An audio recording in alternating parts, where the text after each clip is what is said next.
Can I ask you something? How are you actually doing this year? Not the polished answer you give at work or at a family dinner, the real one, the one you carry quietly, that you don't always have words for. Because if you're a highly sensitive woman over 50, I want to gently offer a possibility.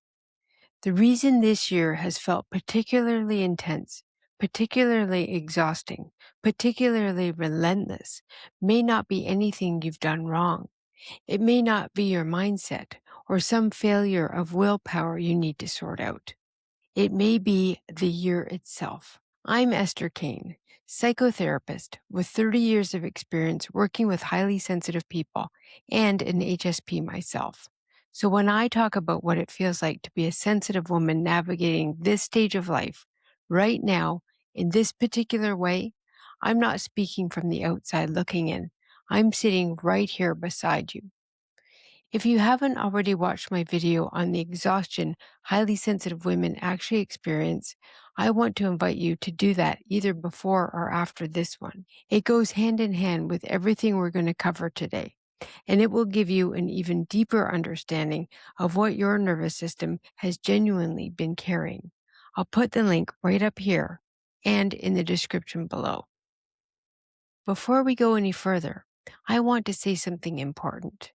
You don't need to follow Chinese astrology to find value in what I'm about to share. Think of these ancient systems the way I think of a really good metaphor. They name something we're already experiencing and help us understand it more clearly. The year of the fire horse began on February 17th of this year. Fire horse years are described in the tradition as among the most intense, high energy, fast moving years in the entire 60-year cycle. They bring bold change, rapid movement, unpredictable shifts, and a relentless forward momentum that does not naturally slow down for anyone who needs a moment to integrate or to catch their breath. Does that description, intense, fast-moving, relentless, describe the year you've been having? If you're nodding right now, you're not alone. I've been hearing this from sensitive women across my practice, in my community, and in my inbox. The year feels turned up, louder, more demanding, like the dial on the intensity of life has been quietly moved several notches to the right, and nobody asked you if that was okay. And for a highly sensitive woman over 50, that matters enormously because HSPs don't just observe collective energy from a safe distance.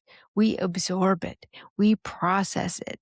We carry it in our bodies long after the moment has passed. Today, we're going to move through three things together. First, what fire horse energy actually does to an HSP nervous system. Second, the neuroscience of why women over 50 feel it so differently. And third, three specific practices you can begin using today, right now, in the second half of this year. I want this to feel like a warm, grounding conversation. Imagine we're sitting together in my therapy office, soft lamp on, cozy blanket, cup of tea, and we finally have time to talk about what's really going on. Let's begin. Part 1. What fire horse energy does to an HSP nervous system. In Chinese elemental philosophy, fire is the element associated with passion, intensity, transformation, and heat. The horse represents speed, freedom, and restless forward motion. Combined in a 60-year cycle, what you get is a year of sustained high activation, fast, bright, and relentless, that does not naturally slow down for anyone who needs time to process or to breathe. For most people, a high-energy year is demanding but manageable. They get tired in December, rest over the holidays, and they recover. But for a highly sensitive person, something quite different happens. Research pioneered by psychologist Dr. Elaine Aron shows that HSPs have a nervous system with a lower sensory threshold. The technical term is differential susceptibility. Your nervous system responds more intensely to all incoming stimulation than a non-HSP's does. More data comes in, More gets processed. Every experience uses more neural resources. But here's the piece that most conversations about HSP sensitivity leave out. HSPs don't just process their immediate personal environment more deeply. They also process ambient energy, the collective emotional weather of the world around them, the background tension, the cultural mood, the shared anxiety of a year that is moving very, very fast. Think about the last time you walked into a room and immediately knew something was wrong before a single word was spoken, or the last time a difficult news story stayed in your body for days while the people around you moved on by the next morning. That is not oversensitivity. That is your nervous system doing exactly what it was designed to do, reading and absorbing the world with extraordinary depth and precision. In a stable year, that sensitivity is a profound gift. But in a fire horse year, sustained intensity, relentless momentum, that same sensitivity means you are absorbing everything at an amplified volume. And a nervous system that was never designed to process at that speed for that sustained a period of time will eventually tell you so. I remember one of my clients, let's call her Caroline. She came to me about 6 weeks into the fire horse year. She said, Esther, nothing dramatic has changed in my life, but I feel like I'm running in sand. Everything takes twice the effort, like the world is moving too fast and I can't find a pace that feels right for me. I listened. Then I asked her, Caroline, has anyone ever talked to you about what your nervous system does with the energy of the world around you? Not just your immediate world, but the larger one? She went very quiet. And then she said, No, no one has ever framed it that way. That conversation was the beginning of her understanding something she'd wondered about her whole life. Now, the second thing I want to name is a pattern I see in almost every sensitive woman over 50 by the middle of a high-intensity year. I call it running on empty. You probably know this feeling in your body right now as you're watching this. Running on empty is what happens when you've been pushing past what your nervous system can genuinely sustain, not for days, but for months. You've been saying yes when your body was whispering, no. Showing up, managing, caring, holding everything together, telling yourself, just get past this busy stretch. I'll rest at the weekend, just a little longer. But by the midpoint of a fire horse year, for many sensitive women over 50, the pushing through stops working. Not because you've weakened, but because the tank was never truly refilled. And a nervous system that has been running above its threshold for months in the most energetically intense year in 6 decades eventually stops accepting the override. That moment can feel frightening, like something fundamental has shifted, like you've lost access to a version of yourself you've always relied on. I want to say this directly to you. Nothing has broken, nothing is lost. Your nervous system is sending you a signal, a clear, precise, and deeply loving signal. Before we go into the neuroscience, I want to pause here. Running on empty. Does that phrase land for you? Leave a comment below and tell me how long you've been running on empty this year. I read every single comment, and you would be surprised how much it helps another sensitive woman to see your words. Part 2. The neuroscience behind the burnout. When you understand why your nervous system works the way it does, when you have the science to explain what you've been living, you stop blaming yourself. And when you stop blaming yourself, something can finally change. Your nervous system has a threshold, a level of incoming stimulation above which it shifts from calm regulation into heightened alert. For non-HSPs, that threshold is relatively high. For a highly sensitive person, it's lower. Not weaker, lower, more responsive. The way a precision instrument is more sensitive than a blunt tool. When a nervous system is consistently pushed above its threshold, day after day, week after week, it enters what I call the recalibration loop. It begins to recalibrate upward. The baseline shifts. What felt manageable in February starts to feel overwhelming in June.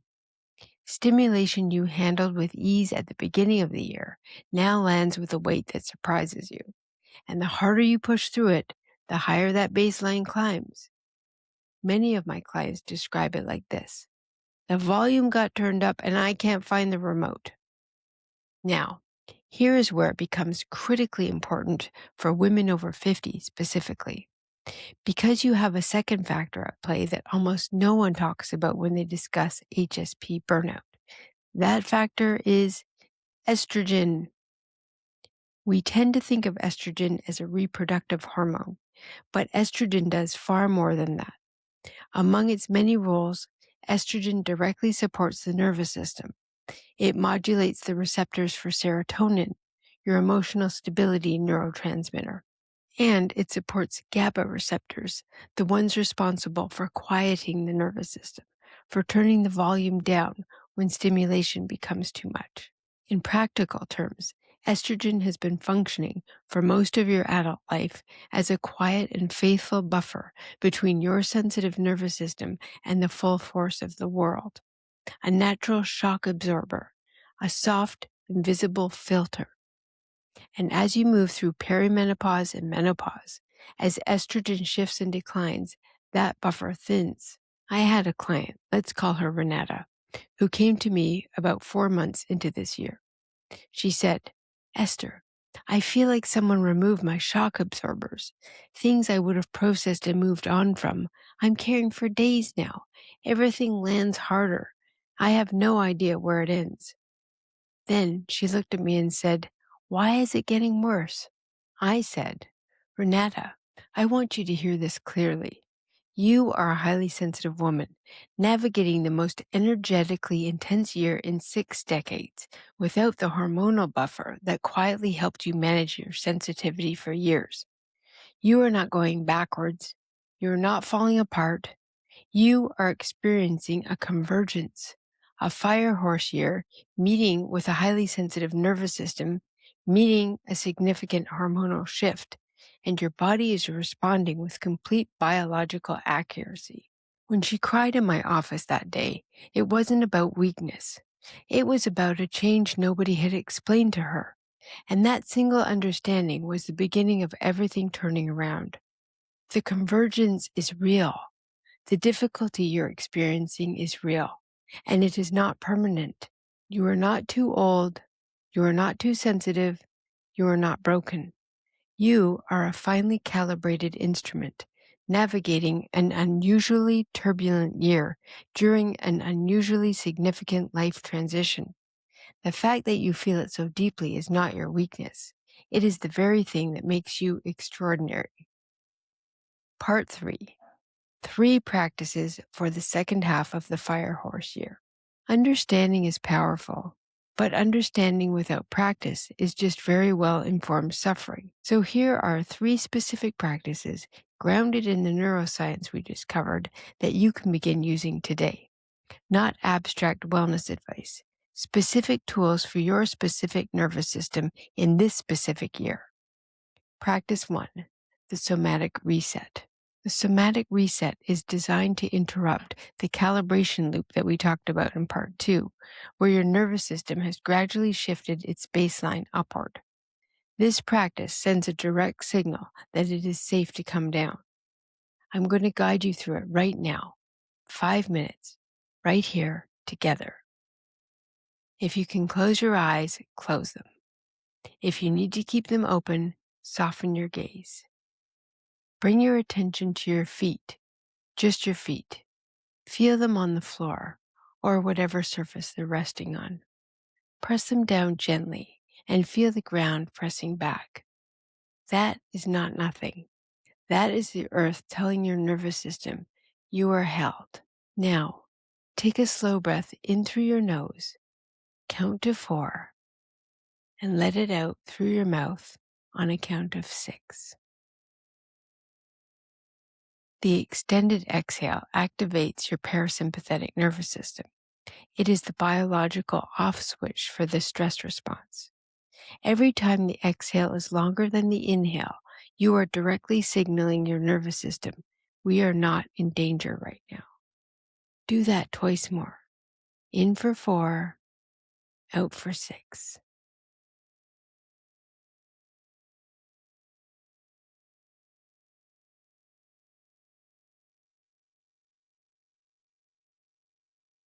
Now, place one hand on your heart and one on your belly. And I want you to notice, without changing anything, without trying to feel calm, just notice what is actually here. What does your body actually feel like right now, in this moment? Sensitive women spend so much energy managing what they feel, processing what they feel, that they rarely simply just feel it.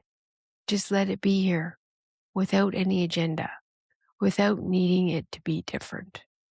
Stay here for 60 seconds.